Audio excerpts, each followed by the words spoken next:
ಇಂದು ಕರ್ಕೊಂಬರೋದು ಕರ್ಕೊಂಬಂದಿದ್ಯಾ? ಯಾಕಷ್ಟೊತ್ತಿಂದ ಸುಮ್ಮನೆ ಇದೆಯಾ? ಅದೇನು ಹೇಳಬೇಕು ಅಂತಿದ್ಯೋ ಹೇಳು.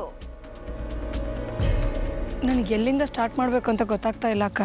ನೀನು ಮತ್ತೆ ಸುಳ್ಳು ಹೇಳ್ತಾ ಇದೀಯಾ ಇಂದು. ನನಗದು ಇಷ್ಟ ಆಗೋದಿಲ್ಲ. ನೋಡು ಇಂದು, ನಾನೊಂದು ನಿಜ ಹೇಳ್ತೀನಿ. ನೀನವತ್ತು ಮಹೇಶನ್ ಹುಡ್ಕೊಂಡು ಮನೆಗೆ ಬಂದಾಗ ನನಗೆ ನಿನ್ನ ಬಗ್ಗೆ ಅನುಮಾನ ಬಂತು. ಅದಕ್ಕೆ ನಾನು ನಿನ್ನ ಫಾಲೋ ಮಾಡ್ಕೊಂಡು ಬಂದೆ. ಬಾವಿಗೆ ಬೀಳ್ತಿದ್ದವಳನ್ನ ಕಾಪಾಡಿದೆ. ಆವತ್ತು ನಿನ್ನ ಬಗ್ಗೆ ಅಯ್ಯೋ ಅನ್ನಿಸ್ತು. ನೀನು ಹೇಳಿದ್ದನ್ನೆಲ್ಲ ನಂಬಬೇಕು ಅನ್ನಿಸ್ತು. ನಿನಗೆ ನ್ಯಾಯ ಕೊಡಿಸ್ಬೇಕು ಅನ್ನಿಸ್ತು. ನಾನು ಅದನ್ನು ಪ್ರಾಮಾಣಿಕವಾಗಿ ಮಾಡಿದ್ದೀನಿ. ನನಗದ್ರ ಬಗ್ಗೆ ಹೆಮ್ಮೆ ಇದೆ. ಹೌದಕ್ಕ, ನೀವು ನನಗೆ ತುಂಬ ದೊಡ್ಡ ಉಪಕಾರ ಮಾಡಿದ್ದೀರಾ. ನಾನು ಅದನ್ನ ಯಾವತ್ತೂ ಮರೆಯೋಕ್ಕಾಗಲ್ಲ. ಅದೆಲ್ಲ ಬಿಡು. ಆದರೆ ನೀನು ಯಾವತ್ತೂ ನನಗೆ ನಿಜ ಹೇಳಿಲ್ಲ ಅಂತ ನನಗೆ ಈಗ ಅನ್ನಿಸ್ತಾ ಇದೆ.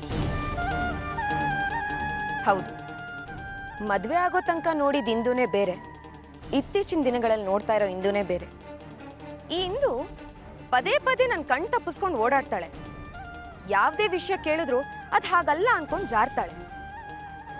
ಸುಳ್ಳು ಅಂತ ಗೊತ್ತಿದ್ರು ನಾನು ಮಾತಾಡದೆ ಸುಮ್ಮನಿದ್ದೀನಿ.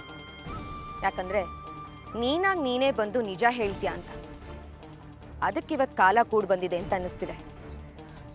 ಹೌದಕ್ಕ, ನಾನು ನಿಮ್ಮ ಹತ್ರ ಒಂದಲ್ಲ ತುಂಬ ತುಂಬ ಸುಳ್ಳು ಹೇಳಿದ್ದೀನಿ. ಆದ್ರೆ ಅದಕ್ಕೆ ಕಾರಣನೂ ಇದೆ.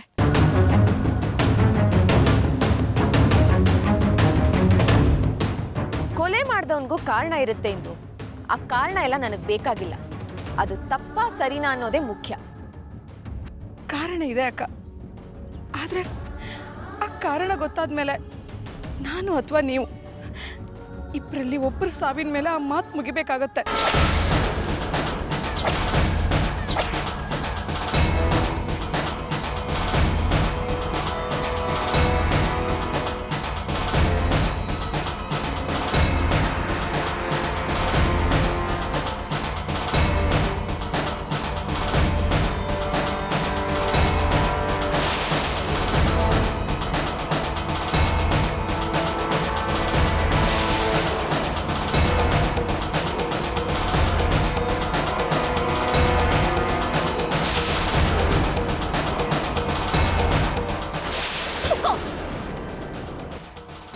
ಏನಿನ್ ಮಾತಿನ ಅರ್ಥ?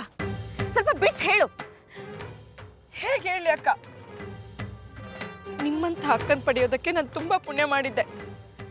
ಆದ್ರೆ ನಿಮ್ ಜೊತೆ ತುಂಬಾ ದಿನ ಬಾಳೋ ಅದೃಷ್ಟ ನನಗಿಲ್ಲ ಅಕ್ಕ. ಅದೇ ಯಾಕೆ ಅಂತ? ಅಂತದ್ ಏನಾಗಿದೆ ನಿನಗೆ? ಹೇಗೆ ಹೇಳಿ ಅಕ್ಕ? ನಾನು ನಿಮ್ಮ ಹತ್ರ ಹೇಳಿದ ಮೊದಲನೇ ಸುಳ್ಳು ನಾನೊಬ್ಳು ಅನಾಥೆ ಅಂತ. ಆದ್ರೆ ನಾನು ಅನಾಥೆ ಅಲ್ಲ ಅಕ್ಕ. ಗೊತ್ತು, ನಾನೇ ನೋಡಿದ್ದೀನಿ. ನೀನೊಂದು ಚಿಕ್ಕ ಹುಡುಗನ ಕೈ ಹಿಡ್ಕೊಂಡು ಆಟೋ ಹತ್ತಿದ್ದು ನನ್ನ ಕಣ್ ಮುಂದೆ ಇದೆ. ಅದು ನೀನೇ ಅಂತ ನನಗೆ ಚೆನ್ನಾಗಿ ಗೊತ್ತಿದೆ. ಆದ್ರೆ ನೀನು ಒಪ್ಕೋತಾ ಇಲ್ಲ. ಹೌದು ಅಕ್ಕ, ಆ ಹುಡುಗನೇ ನನ್ನ ಪಾಲಿಗೆ ಉಳ್ಕೊಂಡಿರೋ ಒಂದೇ ಒಂದು ಆಧಾರ ಅನ್ಕೊಂಡಿದ್ದೆ. ಅಂದ್ರೆ ಅದು ನಿನ್ ಮಗುನ? ಮಹೇಶನಿಂದ ಆ ಸತ್ಯ ಮುಚ್ಚಿಟ್ಟು ಅವನ ಮದುವೆ ಆಗಿದ್ಯಾ? ಅಯ್ಯೋ ಖಂಡಿತ ಇಲ್ಲ ಅಕ್ಕ. ಅವನು ನನ್ನ ತಮ್ಮ, ನನ್ನ ಸ್ವಂತ ತಮ್ಮ. ನೀನ್ ನಿಜ ಹೇಳ್ತಿದ್ಯಾ ತಾನೆ? ಹೌದಕ್ಕ, ನಿಜವಾಗ್ಲೂ ಅವನು ನನ್ನ ತಮ್ಮ. ಹಾಗಿದ್ಮೇಲೆ ವಿಷಯನ ಮುಚ್ಚಿಡೋ ಅವಶ್ಯಕತೆ ಏನಿತ್ತು? ನೇರವಾಗಿ ಹೇಳಿದ್ರೆ ನಾವ್ಯಾಕೆ ತಪ್ಪು ತಿಳ್ಕೊತಾ ಇದ್ವಿ? ಹೇಗೆ ಹೇಳಿ ಅಕ್ಕ? ಮೊದಲನೇ ಸಲ ನಿಮ್ಮ ಹತ್ರ ಕಷ್ಟ ಸುಖ ಹಂಚ್ಕೊಳ್ಳೋವಾಗ್ಲೇ ನಾನೊಬ್ಳು ಅನಾಥೆ ಅಂತ ಹೇಳ್ಕೊಂಡ್ಬಿಟ್ಟಿದ್ದೆ. ಅನಾಥೆ ಅನ್ನೋ ಅನುಕಂಪಗಿಡ್ಸ್ಕೊಂಡು ಕೊನೆಗೂ ನ್ಯಾಯ ಸಿಗುವಾಗ ಮಾಡ್ಕೊಂಡಿದ್ನಲ್ಲ. ಆಮೇಲೆ ಇದ್ದಕ್ಕಿದ್ದಾಗೆ ನನ್ನಿಂದ ಯಾರ್ಯಾರಿದ್ದಾರೆ ಅಂತ ಹೇಗೆ ಹೇಳಿ? ಹೋಗ್ಲಿ ಬಿಡು, ಅದೇನ್ ದೊಡ್ಡ ವಿಷಯ ಅಲ್ಲ. ಒಂದ್ ಸಣ್ಣ ಸುಳ್ಳು. ಅವನು ನಿನ್ ತಮ್ಮ, ನನ್ ತಮ್ಮ ಇದ್ದ ಹಾಗೆ.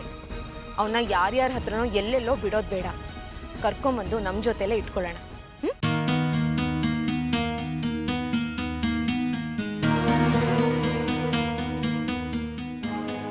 ನೋಡು, ಇದ್ರಲ್ಲಿ ತಪ್ಪೇನೂ ಇಲ್ಲ. ನಾನ್ ಗೌಡ್ರ ಹತ್ರ ಮಾತಾಡ್ತೀನಿ.